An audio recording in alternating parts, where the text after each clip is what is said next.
9. Blitz pažinties su verslu laida, kurioje šiandien kalbinsiu žmogų, kuris yra faktiškai sandėliukų karalius. Kaip kiekvienas karalius būtinai turi turėti ne vieną vardą, tai Džiugas Dominykas ar Dominykas Džiugas, ar kaip tave vadinti? Visaip. Sandėliukų karalius, Dominykas Džiugas. Labas. Labas. Kaip gyveni? Gerai, ačiū, kad pakvietei. Tai labai malonu, kad tu sutikai čia mus įsileisti į savo tą erdvę tokią. Jau kaip esame susipažinę ir jau aš apie tave šiek tiek žinau, tai apie rimtus reikalus, kadangi mes kalbame apie verslą, kadangi mes kalbame apie rimtus dalykus ir sandėliukai tampa toks naujas trendas, arba tiksliau Lietuvoje tampa naujas trendas, apie kurį mes dažniausiai matydavom iš televizijos ekranų, ten sandėliukų karai visokie ir panašiai, o Lietuvoje tai mes buvom pratę sandėliuką laikyti tą, kuris yra pastate, žinai, priešais namą, arba ten sandėliukas Rūsyje kur nors ir panašiai. Ir tik ne taip ir seniai atsirado tokie nuomojami sandėliukų pastatai, kur tu gali palikti savo daiktus, užrakinti juos saugomus ir ten laikyti. Ar seniai City Storage pradėjo savo veiklą?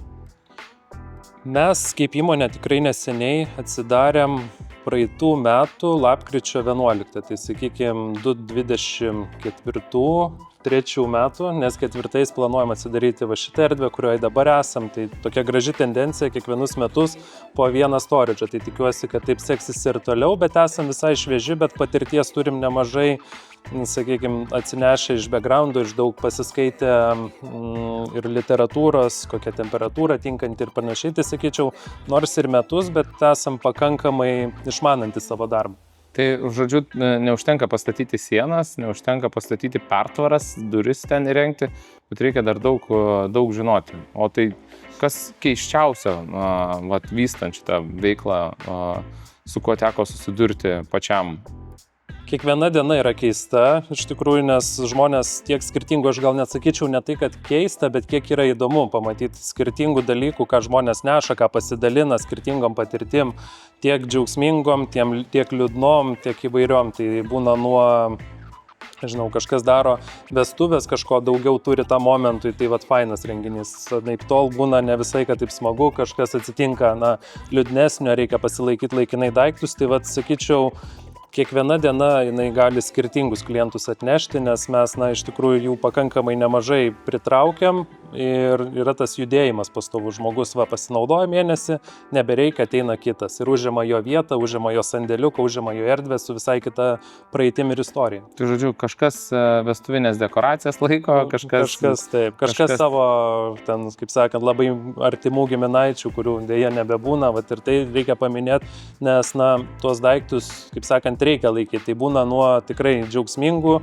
iki liūdnų akimirkų, bet iš tikrųjų viskas, remiasi tai, kad turi žmogus išeiti ir būdą, kur palikti viską. Tai sakyčiau, esame apie tai labiausiai. Sandėliukai yra geras dalykas, ten gali slėpti daiktus. Ar yra kokį nors tabu, ko negalima laikyti tose sandėliukose? Ar čia asmeninis reikalas kiekvieno? Tai kaip man dabar pasakyti teisingai? Iš tikrųjų, tai taip, yra sutarty numatyta labai aiškiai, kas yra nelaikoma, bet kas iš mūsų skaito sutartį nuo A iki Z. Tai jeigu taip trumpai, tai be abejonės prieš ką asmeniškai esu prieš, kad nesugalvotų laikyti nieko, labiausiai turbūt jokių gyvų organizmų, čia pradedant nuo žvejybos reikmenų iki, nežinau, mažą ką sugalvos, iki, nežinau, kačiuko, šuniuko, nes, realiai, žinant žmonės, labai įvairių istorijų būna ir labai įvairių poreikių, tai čia yra pradžia, yra sprogstančios degios medžiagos, kas gali tiesiog pakenkti ir labai aitrų kvapą turinčius. Tai čia tokie pagrindiniai dalykai, bet mes neprisiemam tų daiktų ir nepasirašom, ką ten žmogus laiko, mes tikim tuo savo klientais, kad viskas yra daroma iš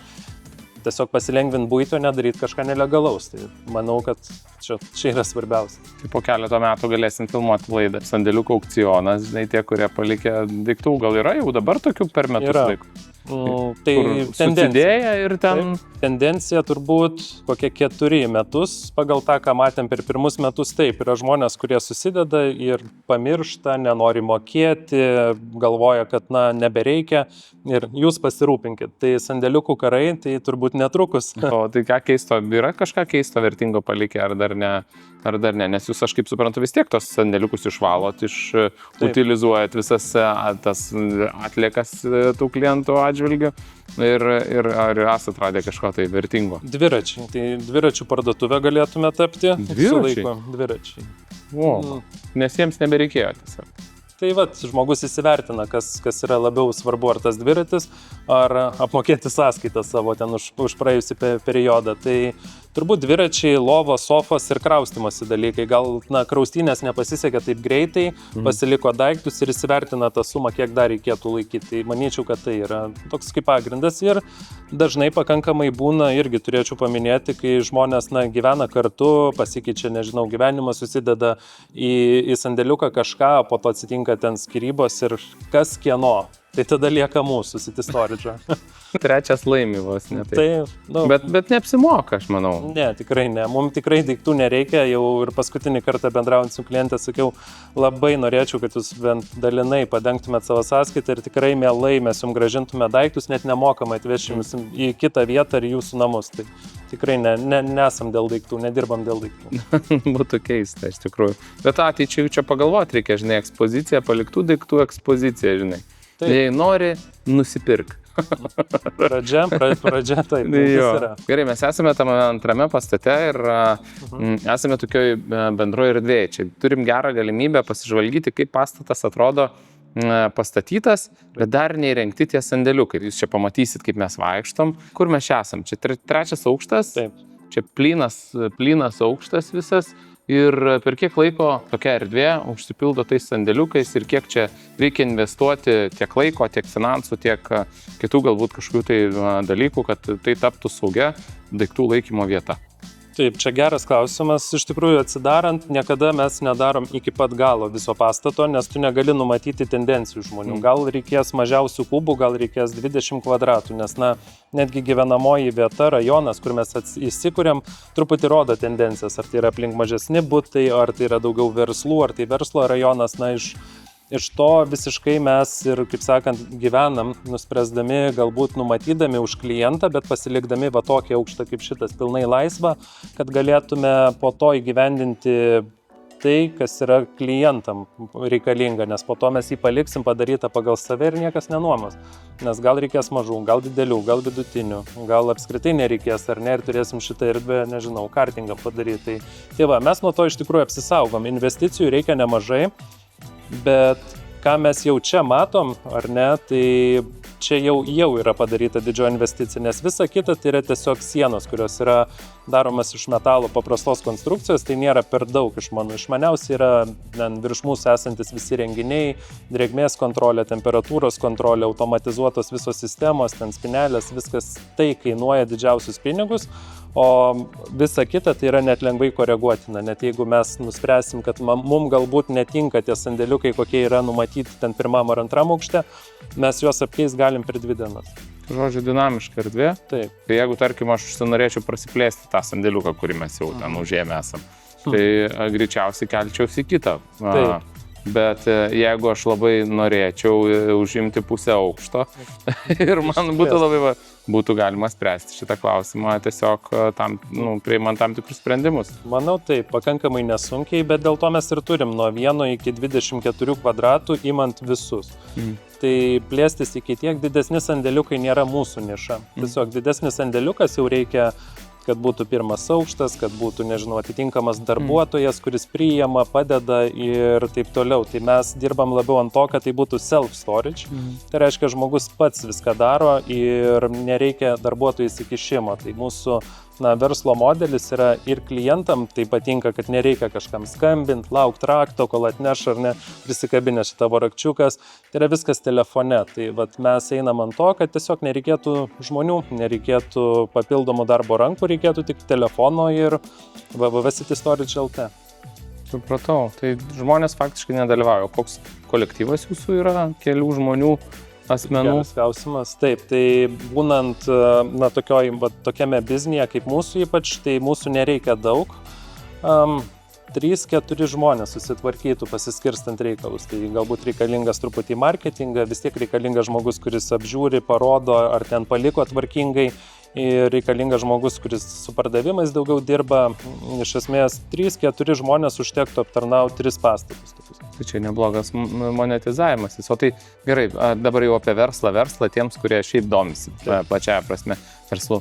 Neklausiu nei kiek kainuoja, neklausiu nei kokio dydžio galbūt investicijos darytos, bet per kiek metų atsiperka toks didžiulis pastatas, tai preliminariai? Ar esat paskaičiavę, ar esat susiplanavę, per kiek metų jums šitas verslas jau bus pliusas? Pliusas iš esmės yra, kadangi mes patys statom, neįsirenginėjom ir nenuomojam, tai iš esmės tai yra toks, sakykime, NT, nekilnojamas turtas. Tai čia yra viena dalis, kuri galėtų atsipirkti, net jeigu rinka pasikeitė ir pakilo kaina, jau atsipirkom. Bet jeigu mes apie patį self-storage, apie šitą biznį žiūrim, manom, kad pagal šią tendenciją, kaip tik paskaičiavimus netgi ir šiandien taip dariau, manau 2 metai, kada yra toks laikas, kai mes jau eisim ant savų, sakykime, kad jau galėsim kompensuoti tam tikrus dalykus, nes, iš tikrųjų mes labai daug ir marketingui skiriam ir viskam, tai po 2 metų mes tapsim nebe nuostolingi, pelningi, tai sakyčiau 2 metų. O kas čia šitam aukšte? Kadangi mes kalbėjom su tavim truputėlį apie šitą aukštą, kadangi šitas aukštas dar neįrengtas ir sakai, kad čia gali būti įvairiausi dalykai. Ar tai viešintina ar neviešintina? Manau, taip, o kol kas viešintina. Mes už šitą aukštą, kaip sakant, nenorim mes jo išnuomat, kad čia pasidarytų visas aukštas ten kažką. Mes jį labiau norim galbūt panaudoti pradžiai kaip į reklamą einant.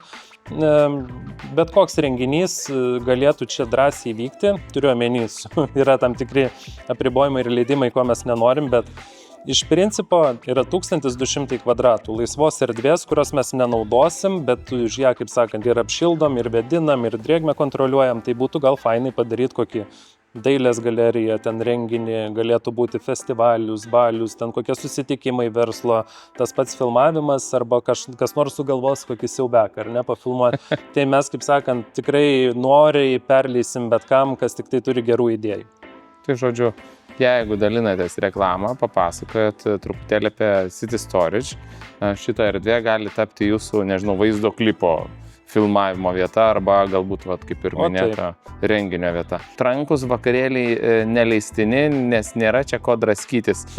Kultūringa vieta yra City Storage sandėliukai. Tai O kaip pats, šiaip truputėlį nukrypstant, tai pabaigai galbūt, kaip pats iš viso šitą sritį atėjai ir koks šiaip tavo backgroundas kaip asmens, žinai, verslas verslui. Taip, geras klausimas, aš pats kartais galvoju, kaip aš čia atsiradau. Tai dabar reikėtų sudėlioti atsakymus, žinai, tiek tau, tiek ir net prieš kamerą šnekant, tiek ir savo galbūt atsakyti. Sakyčiau, kad mane visą laiką domindavo kažką pradėti, kas yra dar taip, naujo, nes tu gali būti tada truputėlį daugiau turėti laisvės tam tikrom idėjom, nes aš iš tikrųjų, taip žinant save, tokių idėjų generatorius esu. Kiek teko ir asmenybės testų atlikti, tai kažkaip rodo idėjų generavimas pirmoje vietoje, o kada jos geriausiai įsigyvendina, tai turbūt tokiam versle. Džiaugiuosi būdamas čia tikrai, nes galiu suktis iš situacijos. Suktis taip iš situacijos. Žiemos nebijot? Žiema yra brangu. Tikrai išlaikant 4000 kvadratų pastatą, kur pagrindas yra metalinės konstrukcijos, tokios, tai žiema yra brangu, bet iš tikrųjų tai irgi nauji iššūkiai, nes tada žmonės labai daug ką mielai nori laikyti pas mus. Tai yra ir pliusų, yra ir minusų su žiema. Kokio kliento laukiat? Čia jau dabar visai atsisveikinimas. Kokių klientų laukiat ir kam rekomenduotum savo paslaugas vartotojams naudoti? Jeigu iš tikrųjų kalbant taip, ką manau, kaip pats dabar naudojasi kaip žmogus, aš labai fainai panaudojau savo balkoną iškraustydamas čia, iš po lovos visus dalykus, ar ne, būna, jeigu lova vietos turi, susidedi lagaminą, kažką jį. Tai visą tai ištraukus tiesiog padaugėja erdvės. Tai aš sakyčiau, kad žmonės turėtų galbūt pagalvoti apie tai, kad namai galbūt neturi būti ten 70 kvadratų, kad tu jaustumės gerai. Gal užteks 60. Čia nėra visai tie, nes dažniausiai mūsų klientas tai ir pasideda tokius daiktus, laiko, ir pamiršta ir nesuka galvos. Tai iš tikrųjų ir mums tokie klientai yra faina, nes nėra to pastovaus judėjimo ir jie tampa mūsų tokie kaip ir community dalimi vadinama, nes mes jau juos pažįstam, kreipiamės vardu, ateina užsuka. Tai va tokie klientai iš tikrųjų yra patys. Žodžiu, sezoniniai dalykai aktualūs. Verslo dalykai aktualūs, ypač mažų verslų. Dviračiai ir snieglentės ir padangos praėjusiu metu aktualūs. Orientyras yra daugiau į privatų, aš kaip suprantu, ne, klientą. Ar verslas taip pat užima didelę dalį to klientų rato? Vėlgi, jeigu kalbant rimtai, stebėtinai mažiau verslo klientų yra pas mus, negu galbūt net buvo įmanoma numatyti. Tai yra apie 20% kažkur. Bet kadangi fiziniai asmenys PVM nemoka, tai galbūt tai truputį gali pakoreguoti. Tai realybėj tu gal kažką darai, kokį backgroundą savo ar ne, ten turi verslą nedidelį, bet nuomai kaip fizinis klientas. Tiesiog, nes taip yra ir galbūt tai truputį, kaip sakant, koreguoja ten tą visą statistiką, bet iš tikrųjų verslo klientai yra kaip tik tie, kurie įsikūrinėjantis naują verslą, o pas mus nėra ilgalaikių sutarčių. Gali 4 savaitės pabūti, netgi 2-3 savaitės ten, kaip sakant, ir viskas. Ir nori didėti, nori mažėti, mes pagal tai derinamės. Tai manyčiau, kad šitoks mūsų netgi pliusas verslui, ko galbūt verslas ne visada žino. Tai kaip ir mini reklama. Ačiū tau už fainą pokalbį, už supažindinimą su verslu, kuris toks ganėtinai netikėtas galbūt Lietuvoje yra. Mėly klausytojai, mėly žiūrėtojai, o jeigu turite kokį nors klausimą, jeigu jums iškilo kažkokių tai minčių, jūs galite visą laiką pakomentuoti po šito video ir aš priversiu savo pašnekovą jums į tos klausimus atsakyti. O jeigu ne, nukreipsiu ten, kur reikia, kad galėtumėt viską sužinoti apie sandėliukus ar apie City Storage. Net čia negaliu sakyti sandėliukus, nes jų sandėliai yra nuo 1 kubo, ne? Iki 24 kvadratinių metrų. Taip. Tai žodžiu, ir privačiam mažam naudotojui ir augančiam verslui. Iki pasimatymų. Teisingai.